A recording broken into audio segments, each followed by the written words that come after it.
next one. Leaning on the everlasting.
Now go to memory verses. Okay.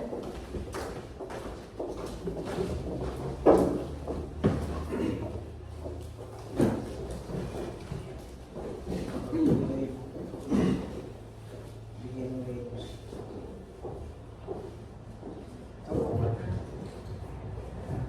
Amen.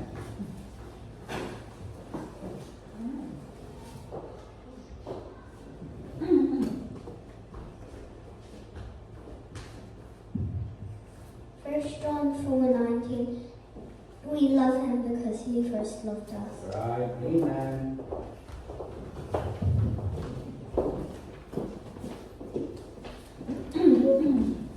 Psalms 1:1. Blessed is the man that walketh not in the counsel of the ungodly, nor standeth in the way of sinners, nor sitteth in the seat of the scornful. Amen. Psalms 1:2. That his delight is in the law of the Lord, and in the law doth he meditates day and night. Mm-hmm.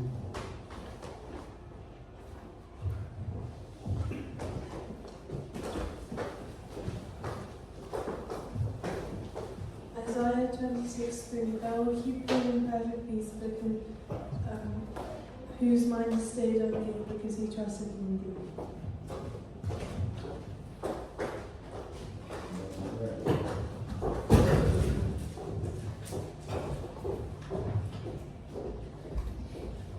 Psalms chapter 90, verse 12. So teach us the number of days that we may apply our hearts unto wisdom. Amen.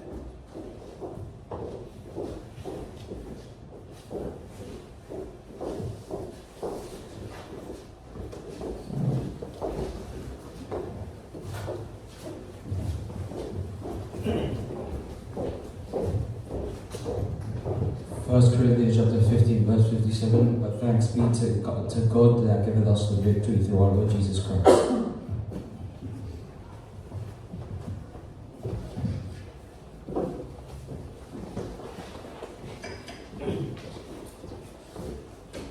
Titus chapter 2, verses 11 through to 12. But the grace of God that brings salvation has appeared to all men, teaching us that, denying ungodliness and worldly lust, we should live soberly, righteously, and godly in this present world. Amen.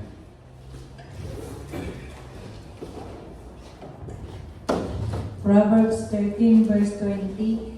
He that walketh with a wise man shall be wise, Amen. but the companion of fools shall be destroyed.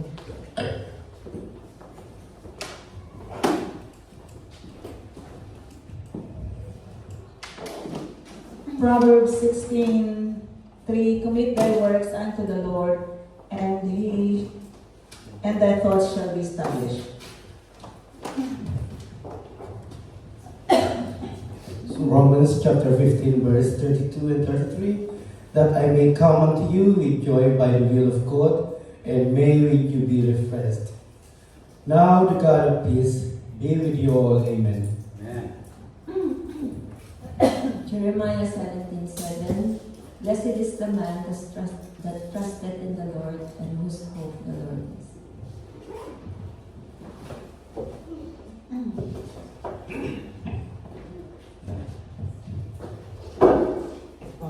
Psalms 116 verse 12. What shall I render unto the Lord for all his benefits towards me? Amen. Praise God. What I render unto the Lord. Ano pwede natin? Napakabuti po ng Panginoon. Amen? For the Lord knoweth the way of the righteous, and the way of the ungodly shall perish. That is Psalms 1 verse 6. Amen. Good morning, good morning. Okay. Good morning po sa mga brethren natin and our friends who are watching live in Facebook. Thank you for watching, Sister Reden. Ano po, you're watching live from London. Amen. Okay, we will continue our lesson for today. It's gonna be, next week is gonna be a new lesson. Ano po? And our lesson is all about root problems. And we're able to tackle already the first root problem. Feelings rules their life. Moral impurity. Rebels in words, rebels in mind, rebels in clothing. And rebels in literature, rebels in television habits, and rebel in music as well. Okay? And it also it will rebel in men's eye. And the second one, the root problem is number 2, the circumstances rule the life, about bitterness. Okay, now we're going to move in the last root problems. It's about things rule the life. Mga materialism, yung mga bagay, is the one who rule the life.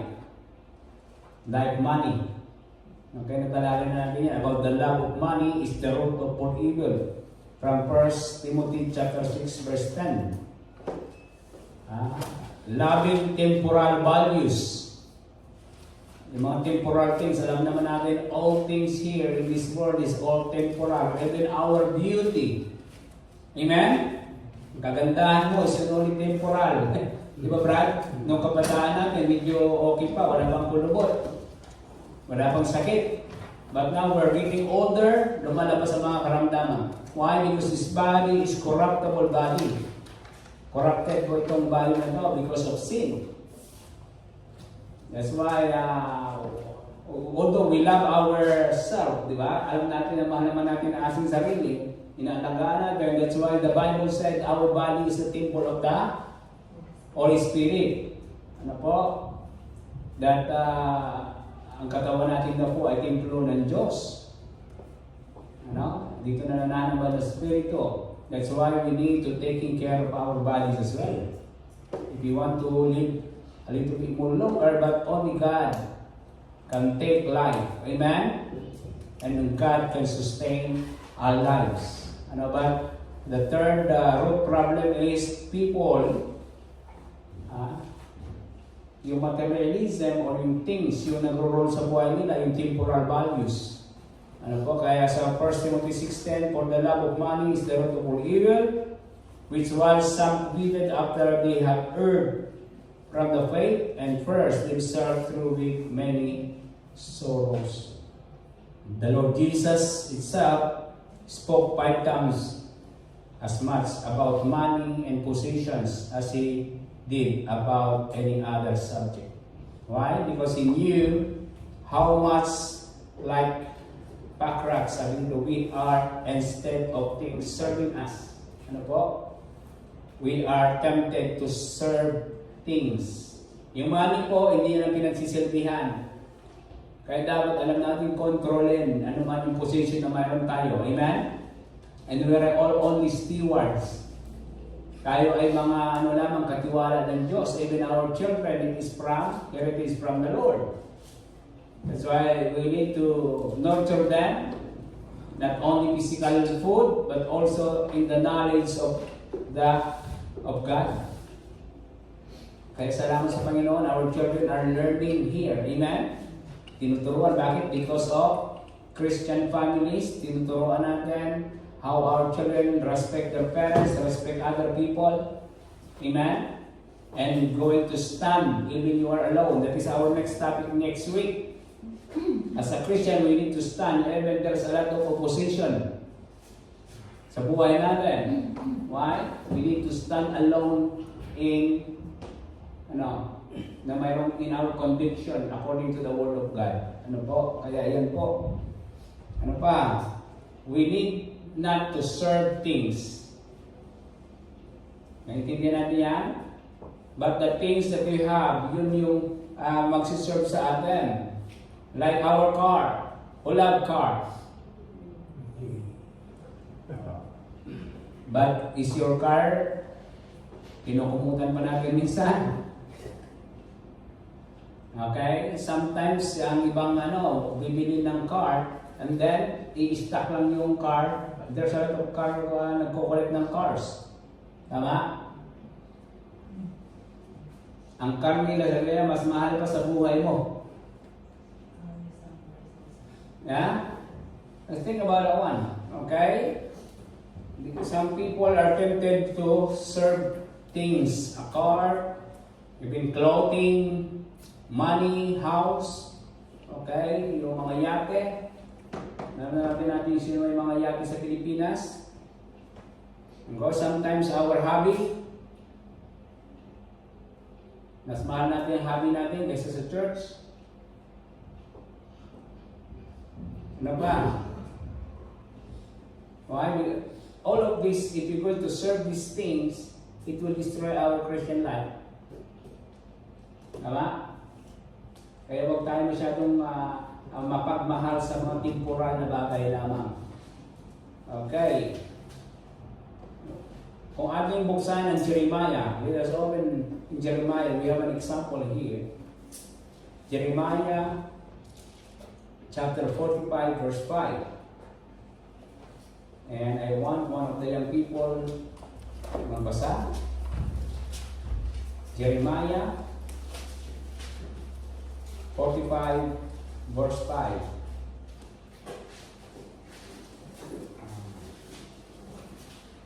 May example dyan.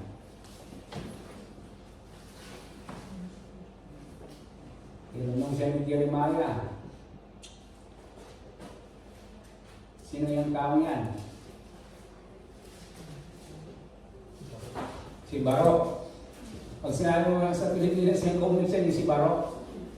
Pag sinabi mo Barok, ano na sa isip mo if you are a Filipino? Yung cartoons na nasa bundok na hindi nag-aaral. Na may dalang. Alam niyo yung nakakaroon? May pamanong dala-dala. Nasa comic siya si Barok. Ayan, parang si Prince to ba? Hindi naman si Tarzan. Si Tarzan naman dala pamalo Okay. Can you read it? One of the young people can read it? Verse 5. 45 verse 5. And seekest thou great things for thyself? Seek them not. For behold, thou bringest evil upon all flesh, saith the Lord. But thy life will I give unto thee for a prey in all places whither thou goest. Ayan. Barok had his problem. Kaya si Jeremiah asked him this question. And seekest thou great things of thyself? Seek them not, for behold, I will bring evil upon the all flesh, saith the Lord. But thy life will I give unto thee for a prey in all places whither thou goest. Okay, kaya may mga tao minsan yung sinisik nila yung mga bagay sa mundong ito, yung maging great things. Sasali sa X Factor. Ang kakantahan ng Christian, anong kakantahan niya? Hallelujah, Hallelujah. Okay, minsan gusto sumikat. Okay, iba naman gusto lang magpasikat. Kahit na walang talent, ang lakas lang ng loob. Ano po, but we need to seek that the things in this world who are temporal. Mark chapter 5 verse 13. Young people, can you open that? Mark 5:13. And forthwith Jesus gave them leave, and the unclean spirits went out and entered into the swine, and the herd ran violently down a steep place into the sea. They were about 2,000, and were choked in the sea. Okay, thank you, Aaron, for that the reading of the Mark chapter 5 verse 13. Alam na natin scenario dito. Natagpuan ng Panginoong Jesucristo yung isang possessed by the unclean spirit. And the unclean spirit, nagkaroon sila sa Panginoon, nagkiusap. Hindi pa nila panahon. Anong sabi ng mga spirito? Kung pwede silang pumunta sa swine. Anong ginawa ng Panginoon? Tignan sila, pumasok sila sa swine. And 2,000 swine or yung mga baboy, pigs, tumalon sa cliff doon papunta sa dagat. Sila na-choke. 2,000 yun. Anong nangyari? Nagalit po ang mga tao. Why? They don't love that person who are suffering, na-possess for how many years na po yun, na-possess ng evil spirit. Yung agony niya, yung suffering niya, sa 2,000 ba namang alagang baboy. Okay? Logi negosyo. Pero sa totoo lang, Brad, yung pinakita ko sa video kanina, natansa ko doon yung isang nawin sa Panginoon na hinarap kahit na siya nasa kulungan. Amen? Magpapatuloy hanggang sabi kung ano man ang ng Panginoon sa akin, tanggap ko na. Pumunta pa ng Luzon, ano yun? Frame up yung tawag, maaaring frame up yun. Napagbintangan siya pumatay sa amo niya. Ganun pa sir, harapin mo yun. Umuwi doon. Nasa kulungan po sa ngayon, pero ang sabi niya, Pastor, kapag nakalabas po ako ng kulangan, pupunta kami din ng family ko, we will serve the Lord together with you. Amen? Ang dami niya ng reliyong napasukan mula ng pagkabata niya. Sabi niya, ngayon lang ako nakaawit sa Panginoon bago siya po pumasok sa kulungan. Grabe. Amen? Ayaw niyang sumugod dun sa pulis, sa NBI yung kumuha sa kanya. Pero sabi niya, alam ng Panginoon ang puso ko, Pastor. Kaya tanggap niya. Kaya takas na siya ng mga pulis eh. Pero pinapirma siya sa walang sulat na papel. Kaya tapos pinakrimate agad yung bangkay ng amo niya. May foul play doon.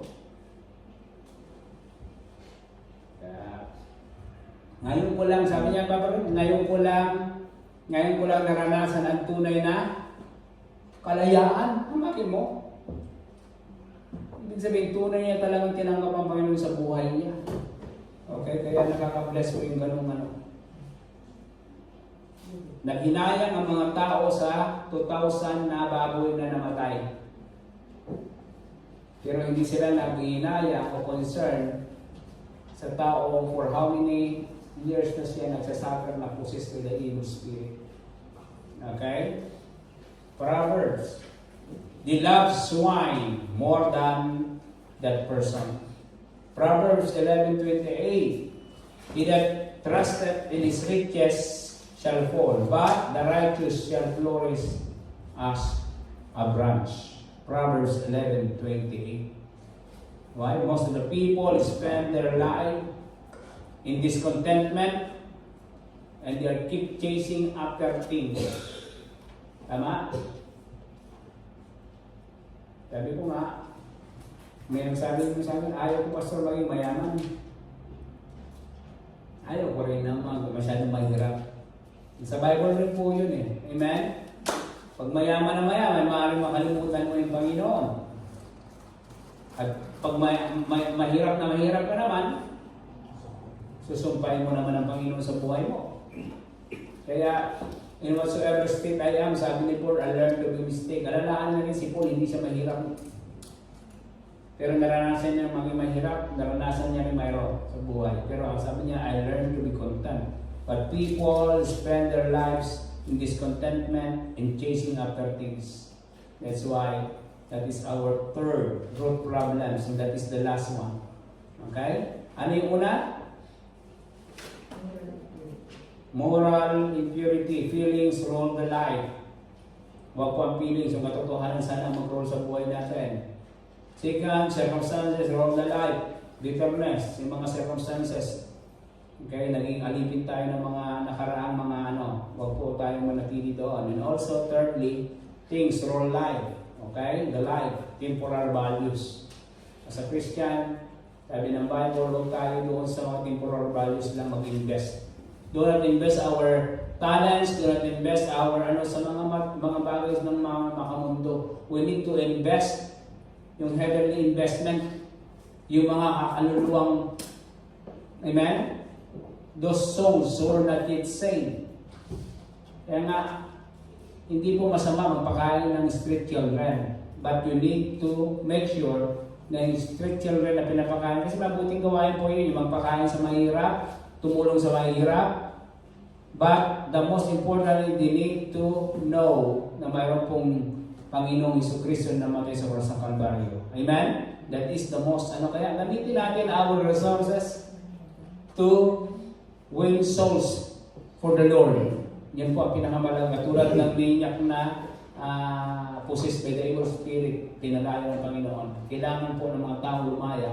Okay? By even their possession cannot say, riches, not able to save them. Kahit po ang kuko, hindi makapasok sa langit kuko ha. Kahit ang kuko nila, ontayin na hindi makapasok sa langit, kahit gaano kabuti ang ginagawa mo sa mundong ito. Amen? Only through the blood of our Lord Jesus Christ po hindi sila makapasok sa harapan ng Diyos ng buo. Kaya napakalaga. Now, victory over root's problem. Sabi nito, the longer a root is in a life, the deeper, sabi niya, it will grow. Ano po? Ang sabi ng atheist, there is no root. Ang liberal, sinasabi niya, just sow the tree, o ikat mo lang yung tree, of so is not visible. The worldly person says, ano kaya ang gagawin ng worldly person says? Fertilize the root. Okay? Fertilize the root. Lalong lalago ang problema nun. Okay? God tells us to remove the root. Okay? Why don't more Christians have victory over root problems in their lives? Simple. It takes less effort to just saw off the branches. It takes much effort and time to pull out the roots. Totoo, di ba? Madali naman. Ang pinakamahirap po ay hukayin mo ang ugat. The question how long it will take to mow. Mas mabilis sa backyard. Ngayon, si Brother Ron, nakikita ko yan eh. Pag nag-mow. Di ba, Brad? Ano mang bilis? Gamitin mo yung mower mo on how long it will take to pull out the grass. Ano mas mabilis? Mag-mow o tanggalin yung mismong grass, yung damo? Di ba, mas mahirap tanggalin yung damo kaysa imomow mo lang. Mabilis lang yan. Padaanan mo lang ng mower yan. Tapos. Okay, pero after how many, during summer, 2 to 3 weeks, malago na naman yung idaw mo. Why? Because the roots is not being removed. Okay, kaya alalahan natin na mahalaga sa problema, tanggalin ano ba yung ugat. Tanggalin yung ugat. Pull up the grass or the roots. And by hand, ang gagamitin natin yan, by hand. Tama? Naalala ko, we were doing the ground maintenance sa aming school. Ang mga estudyante naglilinis ng baseball field, lahat ng field, labas, training, lahat yan, tinuturuan yung student. Okay? May area yung first year, may area yung fourth year, ano po yan. Lahat kami ay tumatrabaho to remove yung mga bagay na yan. Pero mas mahirap gawin yung pupunutin mo yung talahib. Sa tagal ng talahib na yan, kapag sinunog mo, gustong-gusto ng talahib na sinusunog. Bakit? Kaya alam niyo, these people who want to hunt some deer, oh my deer. Yung deer, yung usa sa atin, na baboy damo, they are going to burn the grass or yung mga kupon sa mountain. That's why makikita mo, sunog yung mountain, susunog, hindi ka na pwede mapadala ng bumbero na. Dahil mag-scatter yung fire. Why? Because people who want to hunt some deer, they are doing that. Why? Gusto po ng deer yung bagong sibol na grass or kupon. Gusto nila yan. Masarap yan. Okay? Kaya nasabi ko, kapag sinunog mo lang, tinanggal mo lang yung mas gusto niya ng mga halaman na mayroon pang roots. Kasi napapanibago yung kanilang sibol. Ano po? But as a Christian, we need to pull up the roots of our problem. Ano po? Kaya napangalan niya. Sabi niya, what is wrong with living roots problem in our life? As long as those rotten roots are there, sin can come into your life and corrupt the fruits. Okay? The fruit of the Spirit cannot grow like it wants. God wants our lives to be fruitful for Him. Okay? So lost people can notice our beautiful Christian fruit. Okay? Kasi ano ba pagkakaiba ng Christian sa non-Christian? Ang dapat gumagawa ng mabuti ay yung anak na ng Diyos. Amen? Kahit ang mga taong mabubuti at hindi sila anak ng Diyos, they will suffer in hell. Amen? That's why si James sinabi niya, work out your own salvation. Hindi niya sinasabi, work out for your salvation. Ibig sabihin, ligtas ka na, kahit dapat wino-workout mo, may muscle ka na, dapat wino-workout mo. Nag-i-exercise ka. That's why a Christian must exercise good works because you are a child of God. Iba po yung gumagawa ka ng mabuti to become a child of God. Amen? You are a child of God, that's why you are doing good works. Okay, hindi po tayo makukonfuse dyan. Ephesians 2:89, for by grace are you saved through faith. It's not of yourself, it is the gift of God. Not of works, is any man should boast. Wala pong part po ang mabuti natin ginawa para maligtas tayo. Amen? Right? Pwede tayo magmayabang, kaya ako papasok sa langit dahil mabuti ang tao. Ibig sabihin, nawawala ng bisa ang ginawa ng Panginoon Jesucristo sa cross. He died on the cross of Calvary. Amen? He died on the cross. He was buried and rose again on the third day. Okay? Para kumplito po ang kaligtasan natin. Kaya, we are doing good works because we are children of God. Okay? Now, you lose people, those people who are unbelievers. Those people who don't know the Lord Jesus Christ in their life as their personal Savior. Yun yung mga lost. Anong ibig sabihin? Ligaw na landas, tupang ligaw. Okay? Ibig sabihin ng pag namatay si Empiro ang punta nun. Pero tayo, bilang isang tao, by the way, yung tupa, minsan may Kristiyanong tupang ligaw ang tao. Alam mo bakit?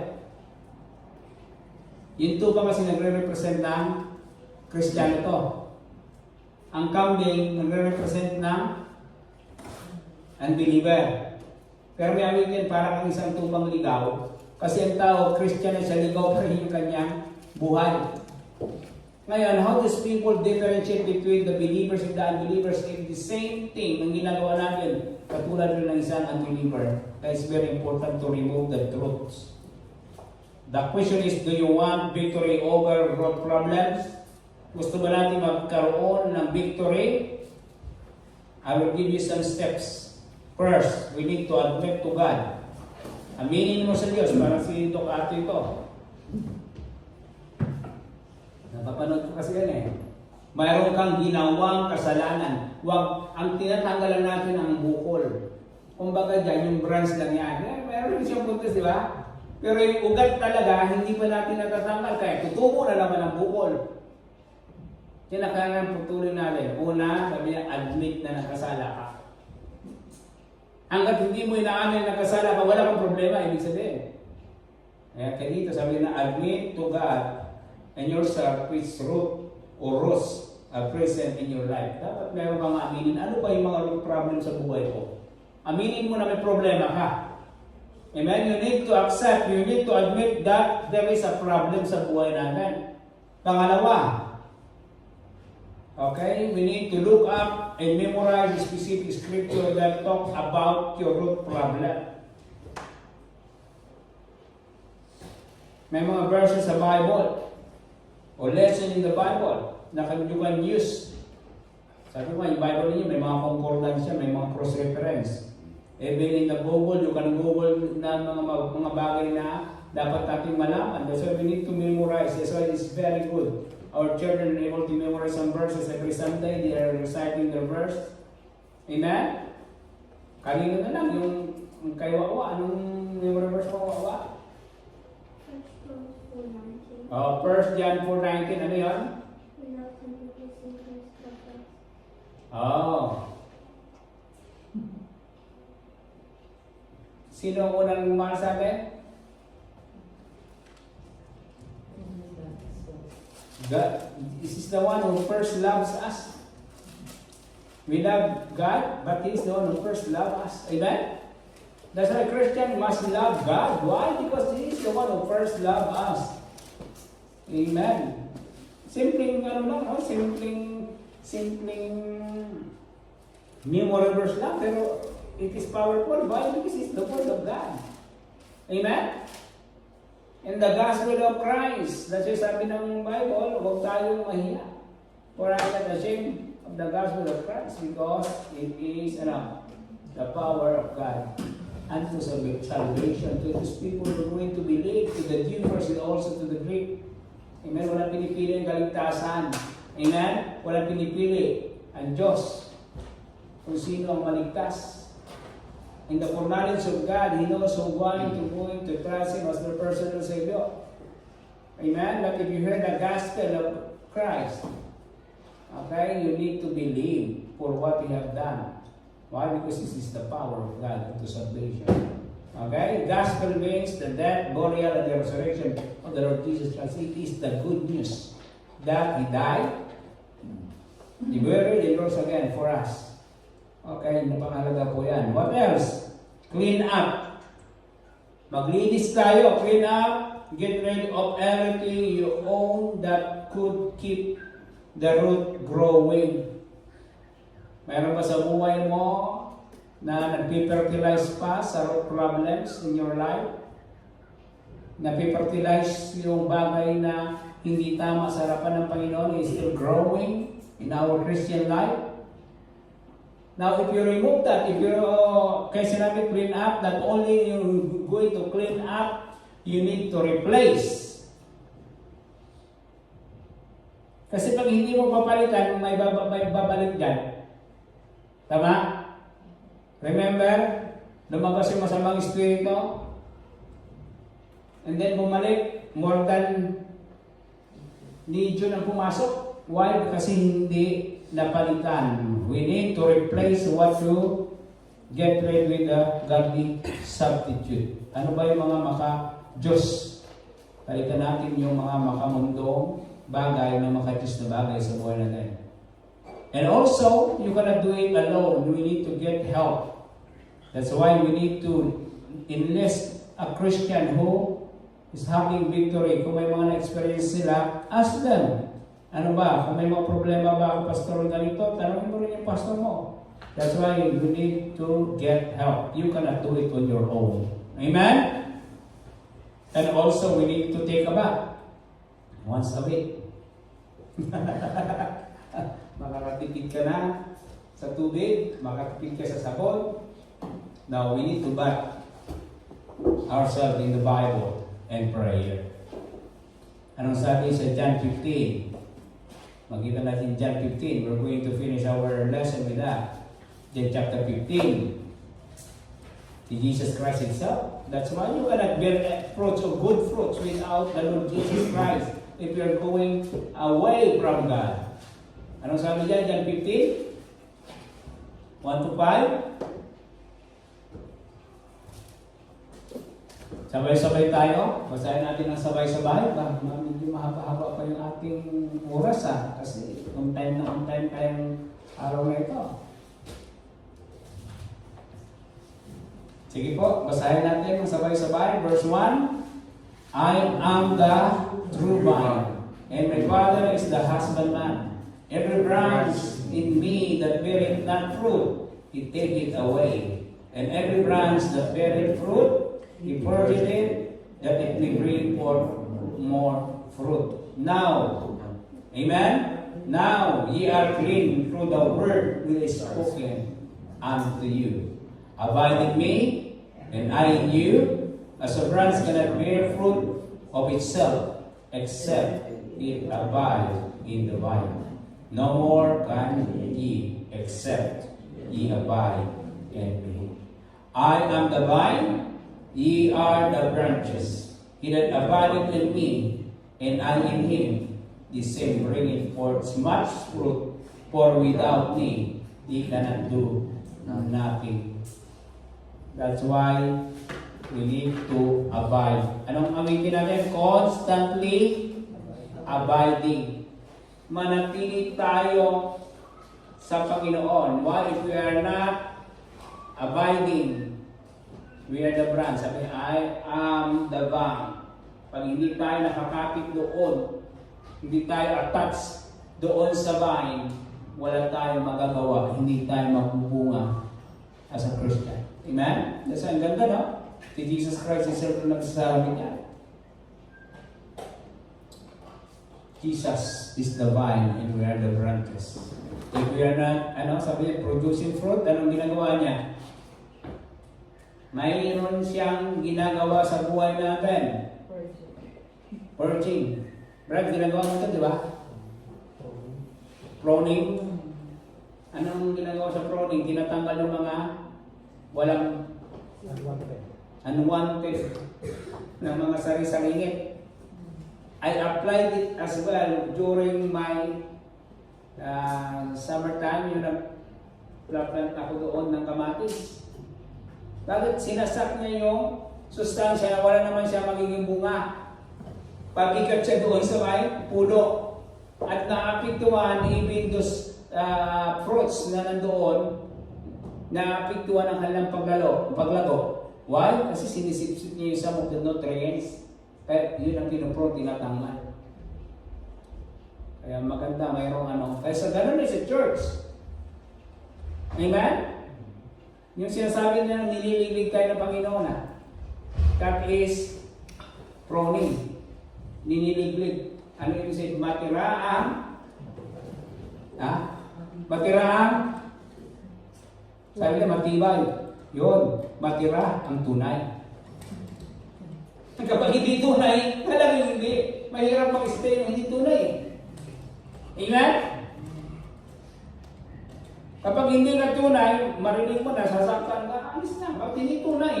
Pero yung nasasaktan, lalong mamahalin yung pastor, lalong mamahalin yung preacher. Why? Because sinasaway at tinutuwid yung mga pagkakamali. Amen? Ganun ang Panginoon po. Tinatanggal niya yung mga kaya ganun rin po sa gawain ng Panginoon. May time na dinililig tayo. Ano bang nangyayari? Sa mga problema dumarating, ibig sabihin, God is refining us. Nire-refine, katulad ng gold. Amen? Ano ang gusto mong gold? Butas-butas? Pangit tingnan yung butas-butas na gold. Pero yung i-refine, yung pinadaan sa apoy at natatanggal yung mga impurities. Ang nagiging natitira pure. Ganun din sa buhay natin. Ang Panginoon, pinapadaan tayo sa mga para tumibay yung ating pananampalataya. Okay. We need to bath ourselves in the Word of God and in prayer. That's why John chapter 15 is the excellent chapter on how to get the proper fruit sa buhay natin as a Christian. That is our lesson about root problems. I pray to God na tayo ay natututo na huwag yung feelings ang mag-rule ng life natin or immoral impurity. Ano po, huwag yun. Even in our words, in our mind, in our clothing, in our literature, kung basa tayo ng Christian literature. Okay, that I observe this one anywhere I go. Yung cellphone, our gadgets, malaking impact po sa buhay ng anak natin. If they are not be careful, they will be addict. Magiging addict.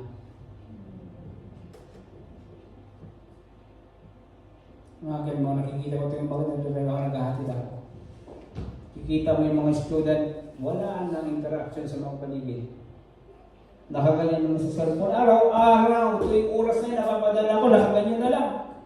Anak ng Pilipino. Nag-abang ng bus, papunta yung school. Wala na. Biko tayo, mayroon pang ano, di ba? Nag-uusap pa tayo sa waiting shed o mga kasama tayo, pero ngayon wala nang hi, hello. Wala nang pasilan. Nakakalungkot. Nakakanta po ba na yung bata sa pagkaganyan? Hindi, pati yung posture. Affected. Kako. Puti na lang, hindi si Samantha at saka si Samuel yun Hindi ko alisin yung privilege. What makes you alisin kapag hindi magsumunod sa mga patakaran? Amen? Children, just try to understand what I'm saying here. Why? Pangit tingnan. Tapos tuloy-tuloy, hindi tumitingin. Magle-left turn akong ganyan. Tuloy-tuloy lang, naka-headset. Walang pakialam diretso. Masasarasa na. Mamuntik na ako isang araw sa likod siya dumaan ng sasakyan. Tapos nakatalon, diretso, nakagog. Naku kako. Muntik na. Kaya sabi mo, this is I'm always saying to my children, while walking, don't hold your cell phone and looking on your cell phone while you're walking. Hello? Amen? What? Para sa inyo sa yan, kabutihan mga kapatid, children, don't be mad to your sa mga your parents. This is for your own good, own posture. Hello? Hello? May root problem Ang root problem, addict sa cellphone. Not listening to your parents, it means you are rebelling against your parents. Rebellion, that is that is the sin of witchcraft. And in the Old Testament, may parusa ang hindi sumunod sa magulang. Ano ginagawa sa mga hindi sumunod sa magulang? Hindi stone yan. They're stoned. To that, the children who are obeying their parents. Think about it. Amen? Sabi ko hindi lang yung root problem ang kasama dito sa root problem na yon, yung things rule the life. Hello? And then circumstances. Keep blaming their parents who hindi nag-aral. Don't blame your parents na hindi sila nakapag-aral. You are blessed because in this country you can study without sa university na you can loan from the government. In the Philippines, we need to sell lots and wala naman kaming lots, wala rin kaming animals. Ano mangyayari sa amin? You need to stay in the other family to work for how many years? 12 years. Ang doctorate na sana lang tapos ko, no? 12 years ako nangamuhan. Ang ibig ko sabihin, mga kapatid, you are blessed, but you need to be thankful. Yung gratitude na tinatawag na nandito tayo sa bansa nito. But don't let circumstances rule your life. If you know that all things work together for good to them who love God, now you are a Christian, you need to accept everything. Tanggapin mo lahat na nangyari because God allowed that for you. Amen? Inalawad ng Panginoon yan. Ay, bumagsak ka sa exam mo. Ang tanong, sino may problema kaya? The problem is you are keep playing on your cell phone and you are not studying. Tama? 100% yun. Kung mayroon lang pagkakataon na may internet doon, matalino rin siguro ako. Libro nga, wala. Notebook nga, halos wala. Paano ka matututo? Diskarte. Yan natutunan ko naman sa buhay, you need to do something. Sabi ko, we need to go to the library. Every time there is an assignment, we need to go there because we don't have even a dictionary at home. Encyclopedia, no.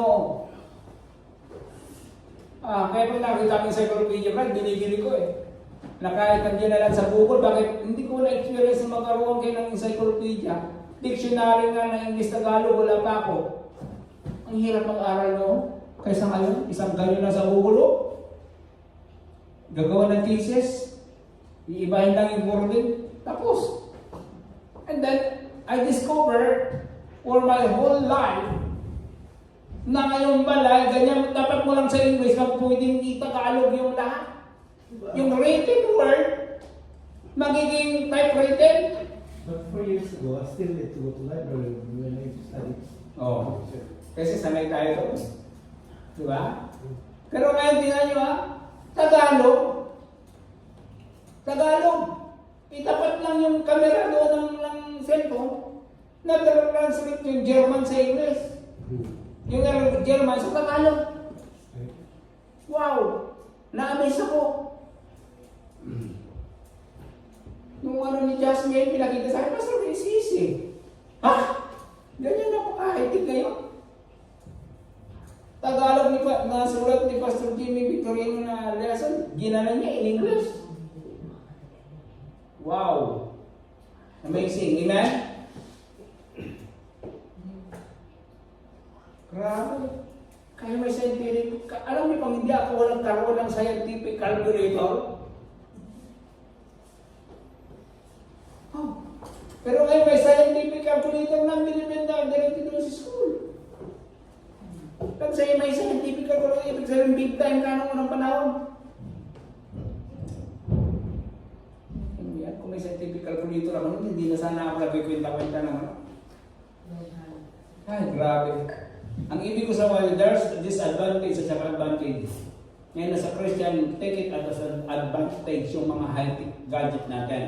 And don't let that gadget rule your life. Hindi pa po ako nagsisermon kasi may oras pa. Kaya dinadagdagan. Any question about root problems? Okay? Don't let the feelings rule your life, but the truth. Amen? Okay ba yun? Mayroon ba kayo natutunan? Be careful with our words. Be careful what is our thinking. What we are putting in our mind. Yeah? Sarap makita dito yung mga young people natin nakasuot ng dress na maayos. Amen? Nung napanood ko yung yun na si Aaron at si Ayla kumanta. Sabi ko, yan yung Kristiyano. Nakakurbata, hindi naman yan. Kailan ako nakakurbata, mga kapatid? Hindi ko naranasan yan ng bata ako, magkurbata. Walang mabili sleeper, magkurbata ka pa. Siguro dito, God's very smart. Pero anong sabi namin kanina? God located in the heart. Kung gaano kaganda ang ating suot, sana yung loob ganun rin. Amen? Kasi panlabas lang yan, but God located in the heart. Amen. Wala na pong question?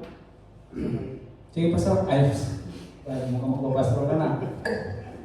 Naalala lang po kasi ako nung sa gardening po kasi merong sayings.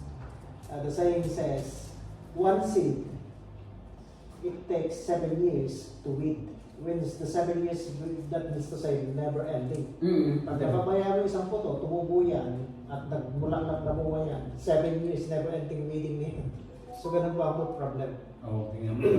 One seed lang yan, basta lang. One seed lang. It takes 7 years to weed, sabi niya. Para maging stable. Oo, para clear up mo muli. That means 7 years. Talagang ba tayo? Never ending. 7 years yun eh.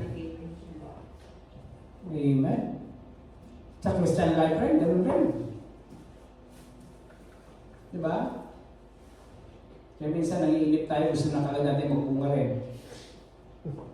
Diba? Bagong Kristiyano na, gusto mo kagad, may bunga na.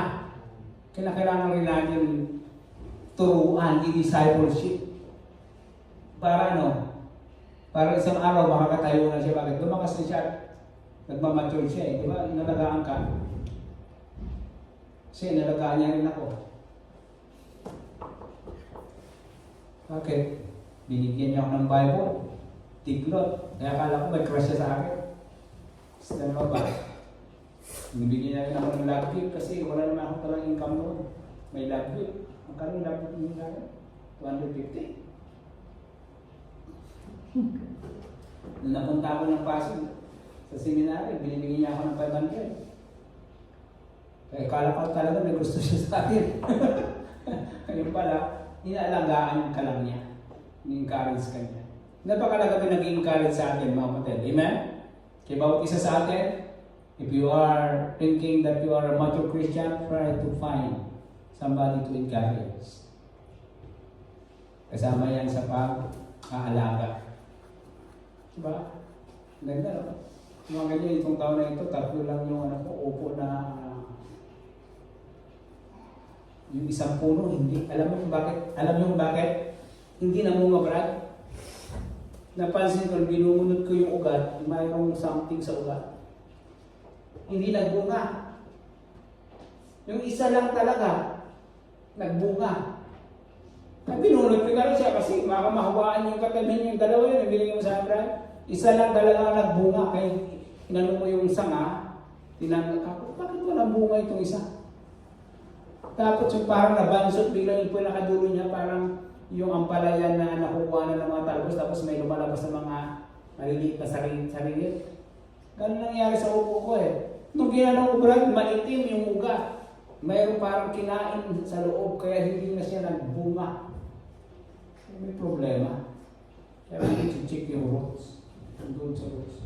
Kasi kung ano eh sa ngipin natin, yung binunod yung ngipin ko, kung gusto mo may koleksyon. Magaganda ang labas, pero makita mo yung loob, mayroon ng mga sari-saring ngip doon na nagkukos ng sakit sa ngipin mo. Ang ugat. Okay. Amen? Puri ng Panginoon, tayo po'y manalangin. Pero meron ba? Meron karantawan? Ganda na na. 7 years to weed. Hindi na yata 7 years to weed. Kinakailangan mo rin siyang lagyan ng tukod. Tama?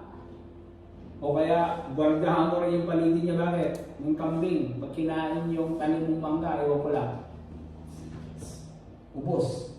Hindi na, masabi na mainit daw yung ngipin ng kambing. Matakaw din eh. Pag mangga, ubos yung mangga. May palo ka pa dun sa ano mo. Tatay mo, pag napabayaan mo yun. Yan grabe. Ganun sa Kristiyano. Nag-impatient din tayo sa pag-aalaga. Amen? Tapos siyempre, pag inalagaan ka, isang araw ko na mag-aalaga. Tayo po'y manalangin, Heavenly Father.